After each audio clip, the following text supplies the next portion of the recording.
आज हम प्रमेय 1.3 करेंगे। प्रमेय है सिद्ध कीजिए कि वर्गमूल 2 एक अपरिमेय संख्या है। हमें सिद्ध करना है कि वर्गमूल 2 एक अपरिमेय संख्या है। तो हमें सिद्ध तो करना है कि वर्गमूल 2 एक अपरिमेय संख्या है, लेकिन हम इसके विपरीत मान लेते हैं कि वर्गमूल 2 एक परिमेय संख्या है। हम परिमेय संख्या मानकर चलेंगे।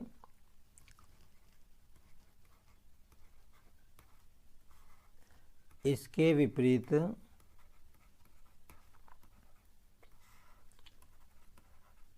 हम मान लेते हैं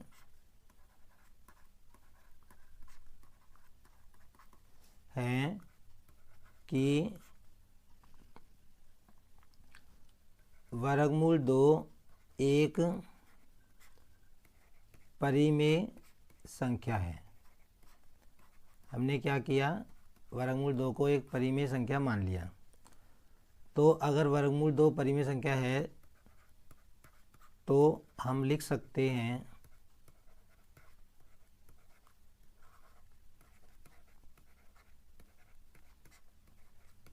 हम क्या लिख सकते हैं, वर्गमूल 2 बराबर r/s, जहाँ r और s पूर्णांक हैं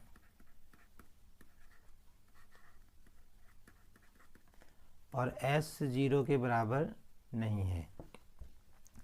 परिमेय संख्याओं की परिभाषा से हम जानते हैं कि परिमेय संख्या को हम p/q के रूप में लिख सकते हैं, जहाँ p और q पूर्णांक होते हैं और s 0 के बराबर नहीं होता। तो यहाँ पर हमने p और q की जगह r और s लिया है। ठीक है, तो अब हम क्या करेंगे, ये r और जो s पूर्णांक आए हैं, मान लो इनमें कोई उभयनिष्ठ गुणनखंड है, मतलब ऐसा गुणनखंड है जो इन दोनों में मैच कर रहा हो। जैसे कि एक उदाहरण से देखते हैं। मान लो हमारे पास 4/6 है, तो इस 4 के गुणनखंड जो आएंगे वो क्या आएंगे, 2 गुणा 2, और 6 के गुणनखंड क्या आएंगे, 2 गुणा 3। तो देखो 2 गुणनखंड इसमें भी है, इसमें भी है, तो इसको बोलते हैं उभयनिष्ठ गुणनखंड। उभयनिष्ठ गुणनखंड क्या होता है, जो दोनों में मैच कर रहा हो। तो हम क्या मान लेंगे, r और s में कोई उभयनिष्ठ गुणनखंड है, उससे इसको फिर भाग कर देंगे। हम मानेंगे कि यदि इसके r और s के बीच में आपस में कोई गुणनखंड मैच कर रहा है, माना r व s का कोई उभयनिष्ठ गुणनखंड है,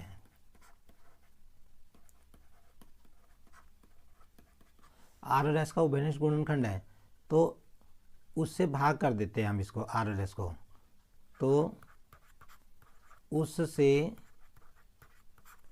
r व s को भाग करने पर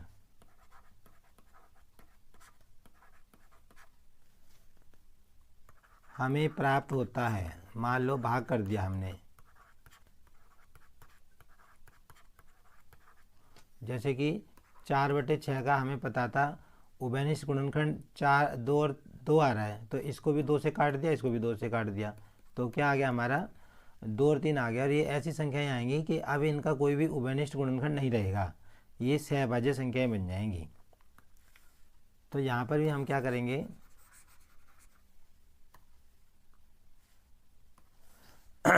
मान लो भाग कर दिया, तो हमें क्या मिला, वर्गमूल 2 बराबर a/b मिला। ठीक है, जहाँ पर a और b क्या है, a व b सह अभाज्य है, संख्याएं हैं। सह अभाज्य संख्याएं क्या होती हैं, जिनका कोई भी उभयनिष्ठ गुणनखंड ना बचा हो, जैसे कि 3 और 5। 3 और 5 का आपस में कोई उभयनिष्ठ गुणनखंड नहीं है, एक के अलावा। इसको उभयनिष्ठ गुणनखंड, इन दोनों का कोई भी उभयनिष्ठ गुणनखंड नहीं है। तो हमने क्या किया, इसको आर और एस को भाग करने के बाद हमारा ए बटे बी आ गया। अब बी को हम इधर ले जाएंगे, इस बी को इधर ले जाएंगे लेफ्ट हैंड में, तो ये बन गया हमारा वर्गमूल 2b बराबर ए। अब दोनों तरफ वर्ग कर दो। अब क्या करेंगे हम, दोनों तरफ वर्ग करने पर तो वर्गमूल 2b का भी हमने वर्ग कर दिया और a का भी वर्ग कर दिया, तो ये हमारा आ गया। वर्गमूल वाली चीज़ का वर्ग करते हैं तो वर्गमूल हट जाता है। 2b का वर्ग बराबर a का वर्ग आ गया। इसको हम समीकरण नंबर 1 नाम दे देते हैं।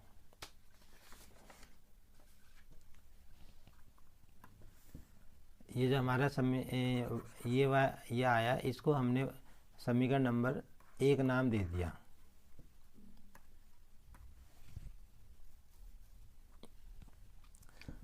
अब इसको हम क्या लिख सकते हैं, इसको हम अगर ऐसे ए वर्ग को इधर लिख दिया और 2b स्क्वायर को इधर लिख दिया, ऐसे लिख सकते हैं। मतलब left hand side right hand side बना दी और right hand side left hand side बना दी। तो यहाँ से क्या दिख रहा है, देखो कि 2a के वर्ग का गुणनखंड है। इधर जो चीज़ लिखी होती है वो इसका गुणनखंड ही तो होती है। तो अतः क्या होगा, 2 इसको भाग करेगा, अतः 2a के वर्ग को भाग करेगा। और अगर 2a के वर्ग को भाग करता है तो 2a को भी भाग करेगा। ये हमने प्रमेय 1.2 में सीख लिया है। इसका कारण क्या है, इसका कारण है प्रमेय 1.2। 1.2 प्रमेय क्या थी हमारी, कि यदि कोई नंबर p a के वर्ग को भाग करता है तो वो a को भी भाग करेगा। इसी से हमने लिख दिया कि 2a को भी भाग करेगा। तो अगर 2a को भाग करेगा तो हम लिख सकते हैं, हम क्या लिख सकते हैं, हम लिख सकते हैं a बराबर 2c लिख सकते हैं। ये c क्या है, ये c वो नंबर है जो a को भाग करने के बाद आया। अब हम क्या लिख रहे हैं, 2a को भाग कर रहा है। हमने क्या लिखा कि ये जो 2 है a को भाग कर रहा है, तो भाई 2a को भाग करेगा तो यहाँ कोई ना कोई नंबर तो आएगा। यहाँ हमने c मान लिया, तभी तो ये 0 आएगा। जैसे कि एक उदाहरण से देखने, मान लो 6 को 2 भाग कर रहा है तो 2 तिया 6 आ गया। तो इस 6 को हम क्या लिख सकते हैं, 2 गुणा 3 लिख सकते हैं ना। मतलब जिससे भाग किया वो और जो उत्तर आया वो इन दोनों की गुणा के बराबर हम 6 को रख सकते हैं। तो इसी तरह हमने कहा कि 2a को भाग कर रहा है तो 2 से भाग करके a को कुछ तो आएगा ना, तो ये c मान लिया हमने। तो a को हम क्या लिख सकते हैं, 2 गुणा c। मतलब ये जो c आया है एक ऐसा नंबर है जो 2 से a को भाग करने के बाद आया है।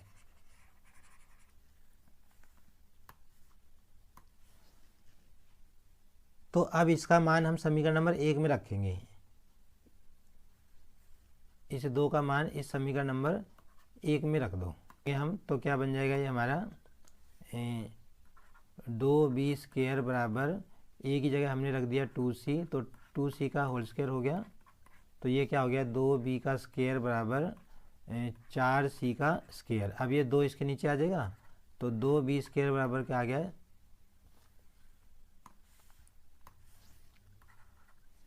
ये जो है 2 इसके नीचे आ जाएगा तो 4c के स्क्वायर के नीचे आ गया 2, तो 2 से 2 काट दिया तो हमारा क्या आ गया, b का वर्ग बराबर 2c का स्क्वायर आ गया। अब हमारा आ गया b स्क्वायर बराबर 2c स्क्वायर आ गया। तो यहाँ से क्या पता चल रहा है कि 2 है ना b स्क्वायर का गुणनखंड है। तो हम क्या लिखेंगे, अतः 2b के वर्ग को भाग करेगा, क्योंकि 2b के वर्ग का क्या है, गुणनखंड है। तो अगर 2b के वर्ग को भाग करेगा तो 2b को भी भाग करेगा।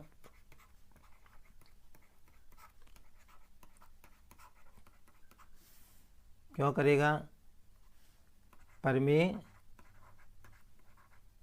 1.2 से, है ना।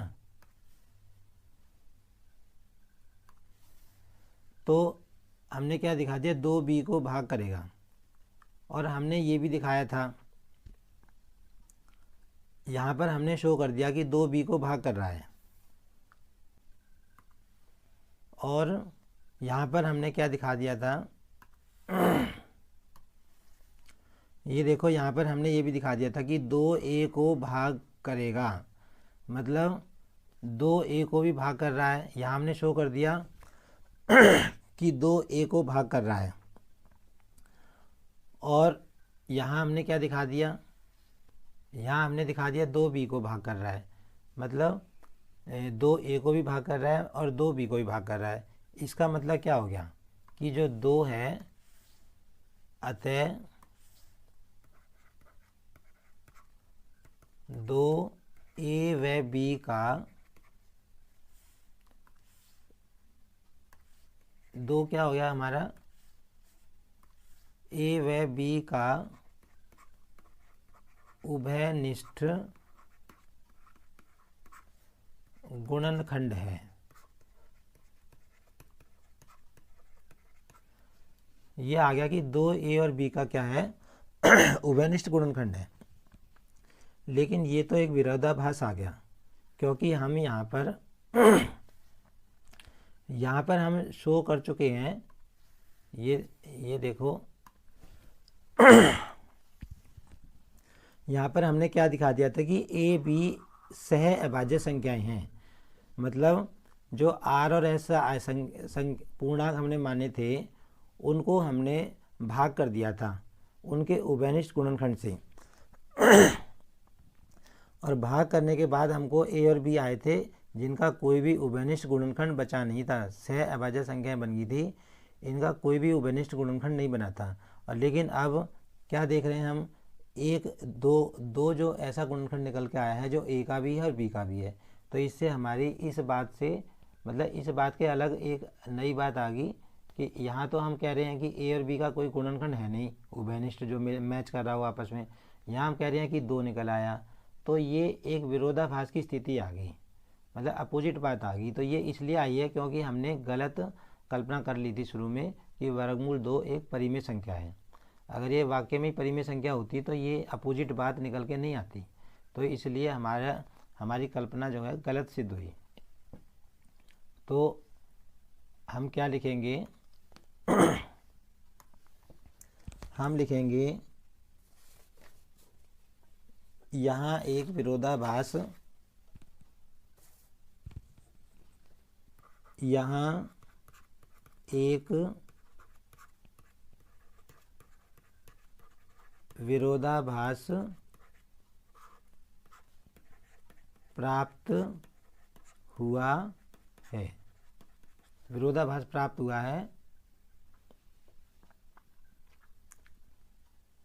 क्यों हुआ है, क्योंकि